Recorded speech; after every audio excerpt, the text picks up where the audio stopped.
नमस्कार, बहुत बहुत स्वागत है। आप देख रहे हैं राष्ट्रपथ। मैं हूं आपके साथ अर्चना सिंह। नए साल में मैं पहला वीडियो बना रही हूं। बाहर गई हुई थी, वक्त नहीं मिल पाया, काफी दिन हो गए।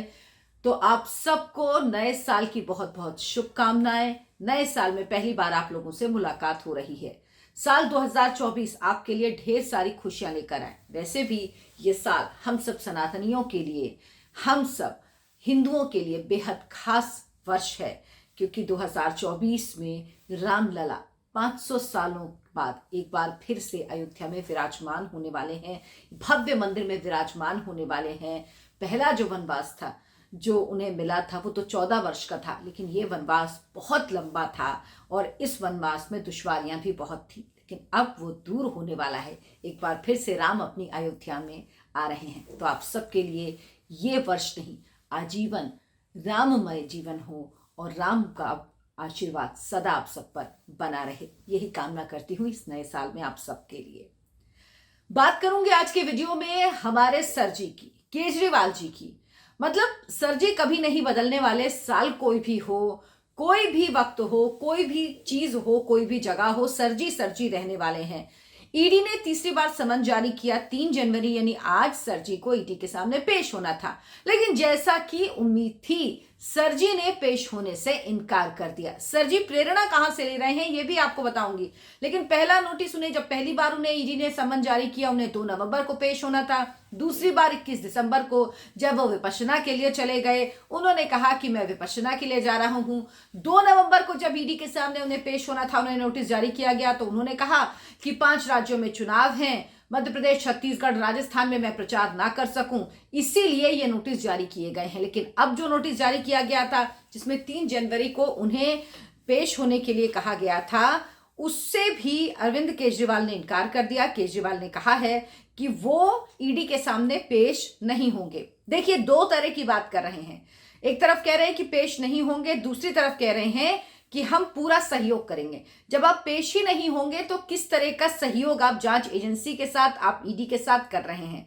लेकिन आप जानते हैं इन लोगों की आदत है बातें बनाने की। अरविंद केजरीवाल की कथनी और करनी में जमीन आसमान का फर्क होता है, और वही इसमें भी नजर आ रहा है। तो अरविंद केजरीवाल आज भी ईडी के सामने पेश नहीं हुए। तीसरी बार यह समन था और नहीं पहुंचे हैं। जांच एजेंसी को चिट्ठी लिखी है। पहले भी यही बात कही थी। अरविंद केजरीवाल ने कहा कि यह समन गैर कानूनी है। उन्हें अभी तक इस बात का जवाब नहीं दिया गया कि उन्हें किस हैसियत से बुलाया जा रहा है, गवाह की हैसियत से या आरोपी की हैसियत से। देखिए, अरविंद केजरीवाल साहब जानते हैं कि उनकी गिरफ्तारी तय है, उनका जेल जाना तय है। ईडी ने मनीष सिसोदिया से पूछताछ की, उसके बाद गिरफ्तारी हो गई।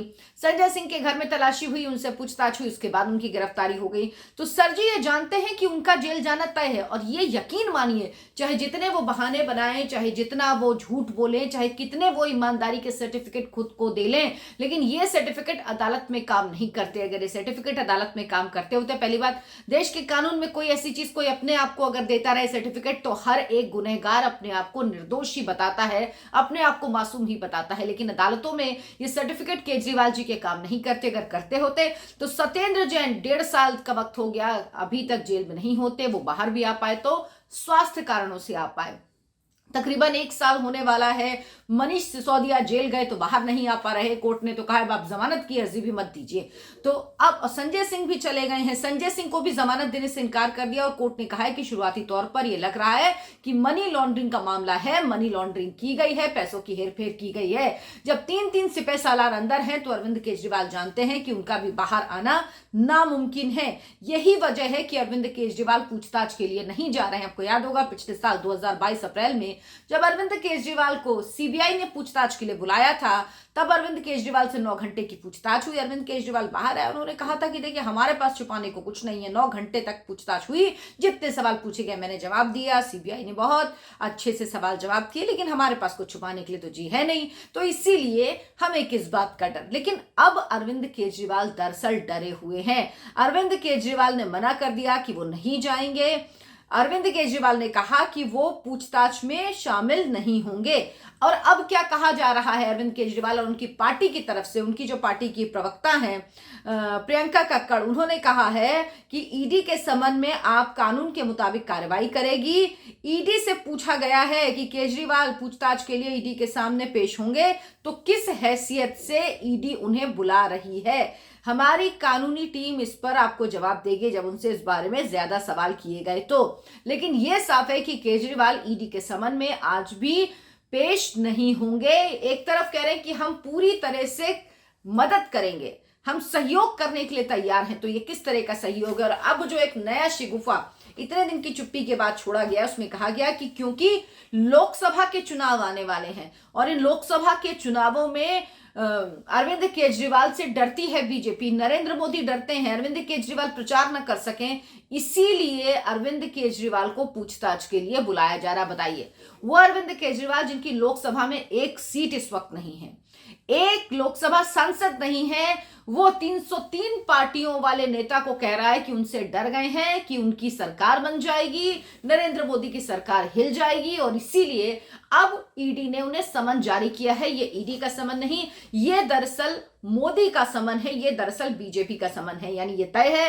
अरविंद केजरीवाल इस मुद्दे को पूरी तरह से राजनीतिक मुद्दा बनाना चाहते हैं। दूसरी तरफ एक उन्होंने पब्लिक से एक वो जो कराते हैं ना झूठे तरीके से, गलत तरीके से, जो कहते हैं ना लोगों की राय ले रहे हैं, वो अपनी सहूलियत के हिसाब से लोगों की राय लेते हैं। तो 98% लोगों ने कह रहे हैं कि कहा है कि अरविंद केजरीवाल अपना पद ना छोड़े, क्योंकि सवाल यह है कि क्या अरविंद केजरीवाल जेल जाने के बाद इस्तीफा देंगे या जेल जाने से पहले इस्तीफा देंगे, क्योंकि जेल जाना तय है। अरविंद केजरीवाल जानते हैं कि वो जेल जाएंगे, इसीलिए इस तरह का सर्वे कराया गया जिसमें लोगों की राय ली गई, क्योंकि अरविंद केजरीवाल को यह साफ हो चुका है कि उनका जेल जाना तय है। तो ये कोशिश माहौल बनाने की भी है। अब तीसरा समन के बाद क्या हो गया? क्या ईडी उन्हें गिरफ्तार करेगी? क्या ईडी उनसे घर पर आके पूछताछ करेगी? या कि ईडी कोर्ट जाकर कोर्ट से समन लेकर आएगी और कहेगी देखिए पूछताछ के लिए नहीं आ रहे हैं तो इसके लिए हमें समन दिया जाए। दरअसल कहां से प्रेरणा ले रहे अरविंद केजरीवाल? अरविंद केजरीवाल झारखंड के मुख्यमंत्री हेमंत सोरेन से प्रेरणा ले रहे हैं। 7 बार नोटिस हेमंत सोरेन को जारी हो चुका है, लेकिन हेमंत सोरेन अभी तक पूछताछ के लिए नहीं गए हैं।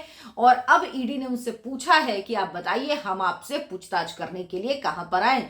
ये जानने के बाद हेमंत सोरेन अब ये अपने विधायक दल की बैठक उन्होंने बुलाई है और ये कहा जा रहा है कि वो अपनी पत्नी को मुख्यमंत्री का पद सौंप सकते हैं। एक सीट भी उन्होंने अपने विधायक की खाली करवाई है, यहां से उनकी पत्नी मुख्यमंत्री बन सकती हैं। लेकिन यहां पर मुद्दा ये है कि हेमंत सोरेन के अंदरूनी उनके परिवार में ही कलह है। उनके भाई और उनकी भाभी सीता सोरेन ये चाहती हैं कि उन्हें मुख्यमंत्री बनाया जाए। उनके भाई ये चाहते हैं और वो दोनों विधायक हैं कि हम ही में से किसी को मुख्यमंत्री बनाया जाए, क्योंकि उनकी पत्नी मुख्यमंत्री नहीं है, चुनाव लड़ी। और शिबू सोरेन जिस तरह से चुनाव लड़े थे और हार गए थे, उसी तरह से अगर कहीं कल्पना सोरेन जो हेमंत सोरेन की पत्नी है वो चुनाव लड़ी हार गई तो क्या होगा? इसीलिए वहां पर भी एक अलग कहानी चल रही है। लेकिन 7 बार समन हेमंत सोरेन को जारी हो चुका है, इसीलिए अरविंद केजरीवाल को लग रहा है कि अभी मेरे पास मोहलत है, अभी मेरे पास मौका है। जब एक प्रदेश का मुख्यमंत्री 7 बार ईडी के समन को नकार सकता है, पूछताछ के लिए नहीं जा सकता, तो मैं भी नहीं जाऊंगा। दूसरी तरफ ये दलील देना कि चुनावों को देखते हुए, बताइए अभी लोकसभा चुनाव में तो समय है और उनको पहला नोटिस तो नवंबर में दिया गया था। तब उन्होंने कहा था कि इन 5 राज्यों में चुनाव में बीजेपी डरी हुई है। उनका कितना स्टेक था इन 5 राज्यों में? क्या हालत हुई? राजस्थान, छत्तीसगढ़ और मध्य प्रदेश में आपने देख लिया उनकी पार्टी का कोई नाम नेवा भी नहीं है, उसके बावजूद भी माहौल बना रहे थे। और अब लोकसभा चुनाव में जिस पार्टी का एक सांसद नहीं है लोकसभा में, वो पार्टी कह रही है कि हमसे डर गए हैं और इसीलिए ये समन जारी किए गए हैं पूछताछ के लिए। लेकिन एक बात अब तय मानिए, ये बात जब मनीष सिसोदिया को जेल हुई थी तभी मैंने कहा था कि कुछ भी हो जाए जेल तो जाएंगे ही, बात सिर्फ वक्त की है। मैंने पहले भी कहा था कि हो सकता है नए साल का सूरज अरविंद केजरीवाल बाहर देख लें, लेकिन एक ना एक दिन उनका जेल जाना तय है। और अब ये वक्त जितना जितना नजदीक आ रहा है, अरविंद केजरीवाल घबरा रहे हैं, अरविंद केजरीवाल परेशान हैं, क्योंकि मनीष सिसोदिया, संजय सिंह को जिस तरह से कोर्ट ने जमानत देने से इनकार कर दिया, अरविंद केजरीवाल ये जानते हैं कि एक बार वो अंदर गए तो बाहर आना मुश्किल ही नहीं नामुमकिन होगा मुख्यमंत्री जी के लिए। और इसीलिए वो घबराए हुए हैं, डरे हुए हैं, टाइम बार्गेन कर रहे हैं। लेकिन वो कहते हैं ना बिल्ली की अम्मा कब तक खैर मनाएगी। एक ना एक दिन तो अरविंद केजरीवाल को पूछताछ के लिए पेश होना पड़ेगा और अरविंद केजरीवाल जेल भी जरूर जाएंगे। इसमें भी बहुत ज्यादा वक्त नहीं लगने वाला। आप सबसे गुजारिश है मेरे इस चैनल को सहयोग जरूर करें। आप वीडियो को लाइक करें, शेयर करें और चैनल को सब्सक्राइब करना ना भूलें। नमस्कार।